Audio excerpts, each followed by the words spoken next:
Good morning. I just had to do a video response, Miss So Blessed, M.I.A.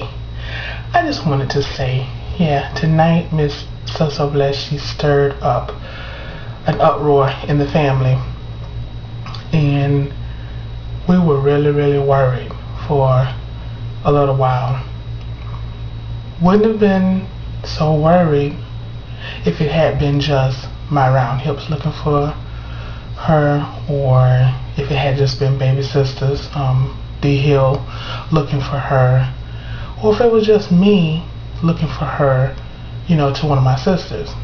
If it had just been mom or dad looking for her, it wouldn't have been any big issue. We would just be like, no, I haven't spoken to her. I cannot speak to So Blessed for 3, 4, 5 days, and it's no big deal. I mean, we're busy, we have our own lives. I work at night. She no longer works through the night, but she have like different, really odd different shifts, and so I never know when she's asleep or whatever. So if it's not anything of like major importance, we don't even talk as much as we used to. So I don't just call her just to shoot the breeze as much, because I never know her schedule, and I'm probably normally sleeping through the hours that she would normally be awake. So, for instance, she just made her video about an hour ago, and it is probably like 3:40, 3:45 or something like that in the morning. Yeah, or maybe my clock was a little bit fast, but it's 3 something. And I said, I gotta do a video response. I was asleep, I woke up. So blessed, I even had to put on a little bit of makeup, so I wasn't scared of folks 3 something in the morning. I had to put my ponytail on, I had to go out to my car to go get my camera. So I was determined to do a video response for you. But yeah, she stirred up an uproar, and like I said, had it been just one of us looking for her, it wouldn't have been a big issue. But when Mr. So Blessed does not know what his good thing is, and he was the one that was really concerned, everybody just sprung into action. Just immediately sprung into action, and we were like covering all areas. And if she was really lost somewhere, we was gonna find her, because we weren't gonna go to sleep or rest until we knew she was in a safe place. So, like I said, Round Hips called me and said, have you seen or heard from D? And I was like, no, why? And she was like, because her husband called me looking for her. And I told her, oh no, she left.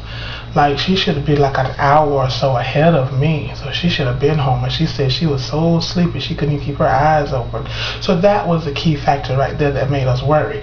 That she was saying how she couldn't keep her eyes open, and that she was going straight home to go to bed. She didn't even want to go to the movies because she was so sleepy. So that, with the fact that she normally always checks in with her husband. Like I said, if she doesn't check in with us, she's going to check in with her husband. So when she didn't do that, that's what caused worry. And then when he sprung into action and go look for her on the highway, we thought, well, there's no way we can have him looking and we not look, at least in the areas where we were. And I had nothing past the little fair. We was trying to get our little fair food on. But then I had to turn around and start looking for her in the parking lot instead. So, my Round Hips asked me to look for where I was in the mall area. So we scanning up and down, seeing all this fair activity going on, thinking about the funnel cakes that I could have had, and the corn dogs, and the cotton candy, and the pizza, and the subs, and the sausage. Yeah, so I was looking up and down the aisles and everything for her, right? So finally, I thought, Mom, she was asking me on my way around. I had said, well, I'll check by the church, once we get on I-4. So we had to stop and pause for a minute and get our food on, because we was not going to leave that fair without our food. So we had to get our fair food on. Okay.